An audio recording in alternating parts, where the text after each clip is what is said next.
Hello friends, welcome. स्वागत है आपका अपने इस चैनल इग्नू गाइडेंस में। मैं आरती। चलिए आइए, आज का जो वीडियो है आपका BHDS 184 का है और इसमें ब्लॉक 1 का यूनिट 6 ले लेते हैं, डॉक्यूमेंट्री, रूपक, पत्रिका और व्यक्ति चित्र। तो चलिए जल्दी से इसको स्टार्ट कर देते हैं, ज्यादा इसमें टाइम नहीं लगाते हैं। डॉक्यूमेंट्री और रेडियो रूपक। डॉक्यूमेंट्री जो है वो है क्या आखिर? तो देखिए, रूपक की प्रकृति, डॉक्यूमेंट्री अंग्रेजी शब्द है और इसका मुख्य तत्व होता है डॉक्यूमेंटेशन अथवा डॉक्यूमेंट्स, यानी हिंदी में इसे दस्तावेजी वृत्तांत कहा जा सकता है। ठीक है, तो डॉक्यूमेंट को हम क्या बोलेंगे? दस्तावेजी वृत्तांत। कहने का तात्पर्य है कि जिस रूपक में दस्तावेजों और आलेखों का अधिक प्रयोग हो वह डॉक्यूमेंट्री कहलाएगी। लेकिन यह डॉक्यूमेंट्री की संकुचित परिभाषा जो है, डॉक्यूमेंट्री से एक कदम आगे जाकर लोगों में किसी समस्या के प्रति, किसी घटना के प्रति, किसी यथार्थ के प्रति जागरूकता उत्पन्न करने की कोशिश करती है। ठीक है, तो डॉक्यूमेंट्री का मतलब क्या होता है? किसी समस्या, किसी घटना, किसी यथार्थ के प्रति लोगों में जागरूकता उत्पन्न करना डॉक्यूमेंट्री कहलाती है। और अपनी इस कोशिश में वो नाटकीयता भी अपनाती है, भावुक प्रसंगों को समेटती है और इस प्रकार वह रूपक में परिवर्तित हो जाती, क्योंकि जनरली जो है डॉक्यूमेंट्री और रूपक को लोग एक ही मानते हैं। रूपक रूपक विधा का जन्म, विकास और अस्तित्व वास्तव में रेडियो प्रसारण से हुआ है और प्रस्तुतकर्ताओं का सदैव यह प्रयत्न रहा है कि वे अपने श्रोताओं को दी जाने वाली उद्देश्यपूर्ण सूचना प्रद सामग्री को विविध और आकर्षक ढंग से प्रस्तुत करें और इन प्रयत्नों का परिणाम विविध विधाओं का आविष्कार, विकास है। तो इन्हीं में एक विधा है रूपक अथवा फीचर, और आज एक महत्वपूर्ण प्रसारण विधा बन गई है जिसे हम फीचर भी कहते हैं और हिंदी में रूपक कहते हैं। ठीक है, तो प्रश्न है कि रूपक है क्या?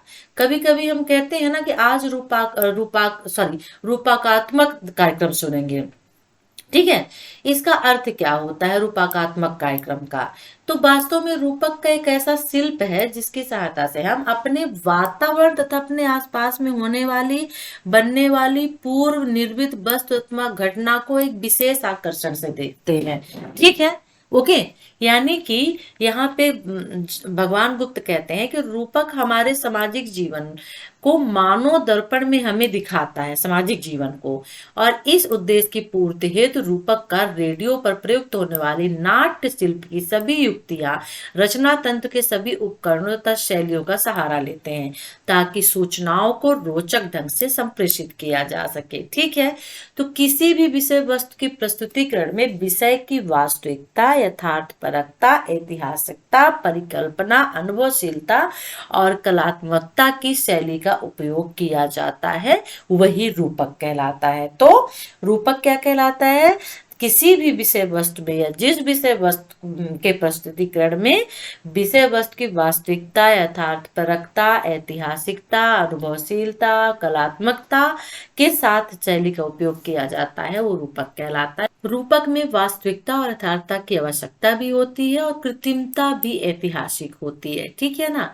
तो प्रस्तुतकर्ता की अपनी जीवन दृश्य से श्रोता से जोड़ती है, यही कार्यक्रम को जीवंतता प्रदान करती है।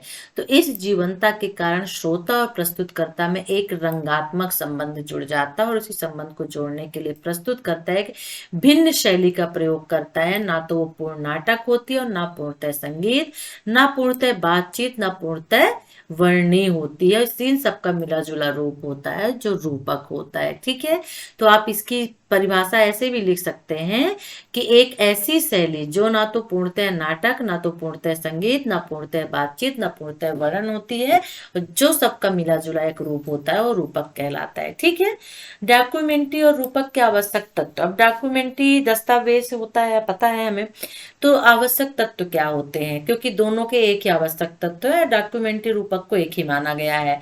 यथार्थता, यानी रूपक और डॉक्यूमेंट्री की विषय वस्तु यथार्थता पर आधारित होती है। कोई वास्तविक घटना हो सकती है, स्थान हो सकता है, कोई महान व्यक्ति हो सकता है, कोई औद्योगिक यंत्र हो सकता है, संयंत्र, मतलब सच होना।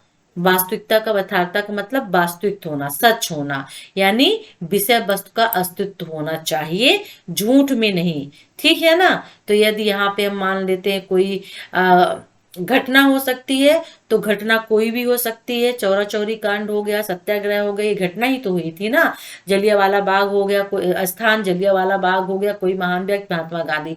तो उन वस्तु का अस्तित्व में होना जरूरी होता है, ठीक है। और उसके उसी इसकी विषय वस्तु किसी समस्या सूचना घटना पर आधारित होती है। फिर सूचना प्रद रूपक के माध्यम से सूचना दी जाती है। यह सूचना किसी नोटिस बोर्ड अथवा टेंडर की सूचना न होकर मनोरंजन एवं आकर्षक रूप में प्रस्तुत की जाती है।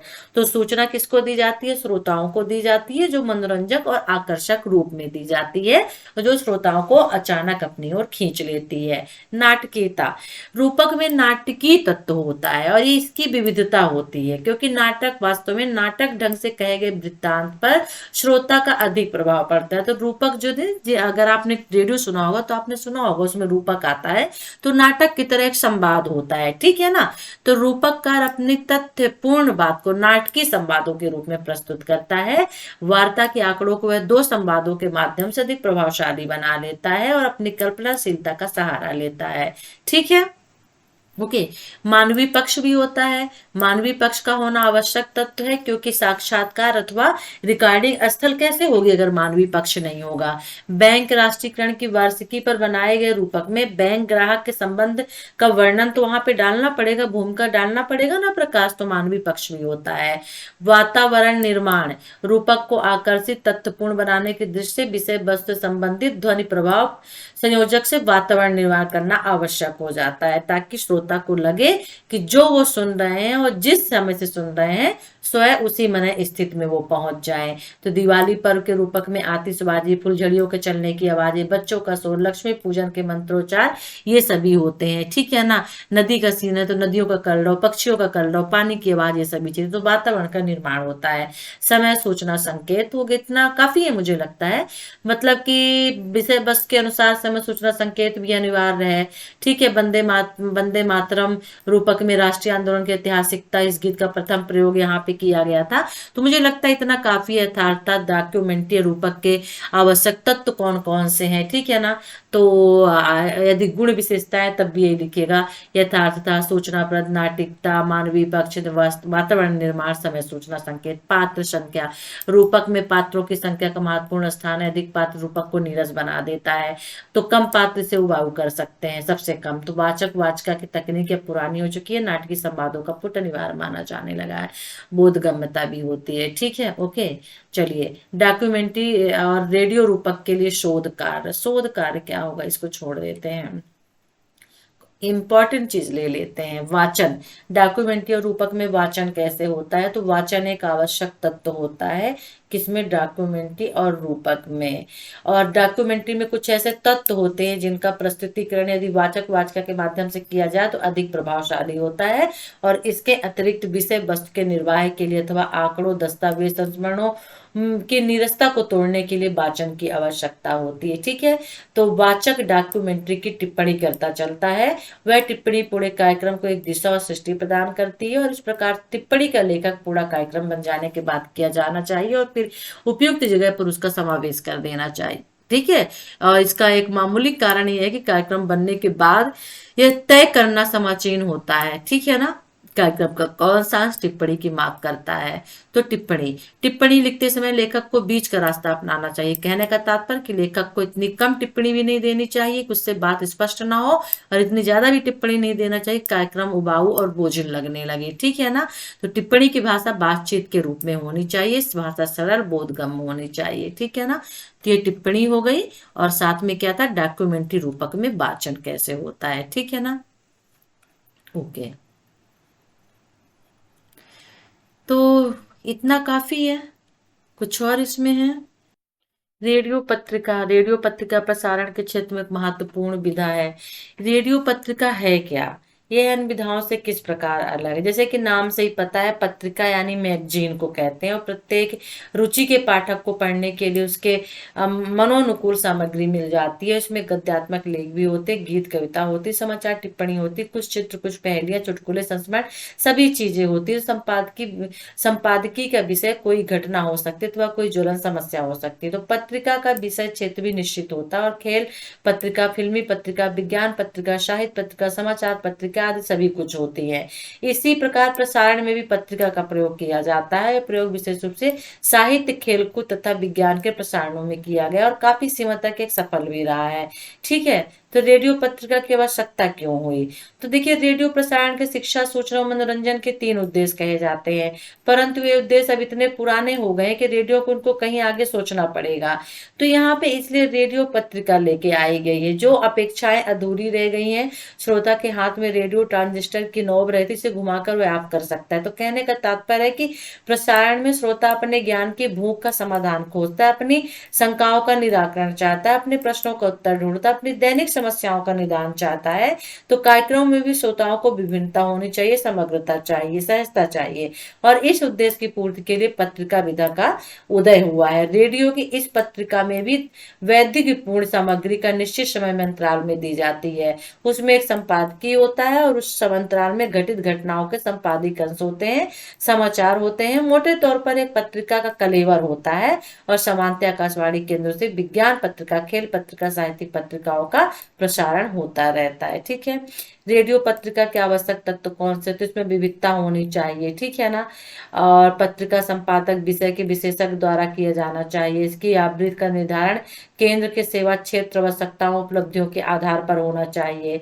इसकी आवृत्ति का निर्धारण केंद्र के सेवा क्षेत्र की आवश्यकताओं, उपलब्धि, प्रतिभाओं के उपयोग तथा समय प्रसारण को ध्यान में रख कर किया जाना चाहिए। ठीक है ना। व्यक्ति चित्र का कार्यक्रम किसी व्यक्ति संबंधित होता है। इसमें कार्यक्रम का विषय कोई व्यक्ति होता है। यह कार्यक्रम वार्ता, रूपक, पत्रिका, यहाँ तक कि वृत्त चित्र के रूप में भी हो सकती है। रेडियो व्यक्ति चित्र की प्रस्तुति का कोई बधा बधाया तरीका नहीं है। यह प्रस्तुतिकरण ढंग मौजूदा परिस्थितियों पर निर्भर करता है। कोई चर्चित व्यक्ति है जो परिचय श्रोताओं से करवाते हैं, चर्चित व्यक्ति का, ठीक है ना। रेडियो व्यक्ति चित्र बनाने के लिए कई कार्य करने पड़ते हैं। सबसे पहला कार्य होता है उस व्यक्ति का साक्षात्कार लेना जिस पर व्यक्ति चित्र बनाना है। साक्षात्कार से संबंधित जानकारी पूरी इकट्ठा कर लेना, ठीक है। फिर अगर आपको कार्यक्रम शीघ्र तैयार करना और व्यक्ति आपके शहर में उपलब्ध नहीं है तो आप इस बात की कोशिश करेंगे कि उसको ले लिया जाए जो पहले से साक्षात्कार में उपलब्ध हो। मान लीजिए पहले का कोई साक्षात्कार उपलब्ध हो। अगर आपको कोई साक्षात्कार उपलब्ध हो तो उसका उपयोग अपने कार्यक्रम में कर सकते हैं। दुर्भाग्य से अगर कहीं उस व्यक्ति का पहले से रिकॉर्डेड साक्षात्कार नहीं है, इंटरव्यू नहीं है, तब आप क्या करेंगे तो एक सपाट वार्ता लिख डालेंगे। ऐसा नहीं करने से कार्यक्रम आकर्षित नहीं बन पाएगा। फिर अगर आप खुश नसीब है और आपको उस व्यक्ति का साक्षात्कार, विशेष वक्तव्य एक साथ प्राप्त हो जाता है तो आप एक रेडियो रूपक, रेडियो चित्रवृत्त तैयार कर सकते हैं। अगर आपके पास इनमें से कोई स्रोत उपलब्ध नहीं है तो निराश होने की बात नहीं है, आप एक सुरुचिपूर्ण आकर्षक वार्ता तैयार कर सकते हैं। तो ये आपका हो गया व्यक्ति चित्र के बारे में, ठीक है।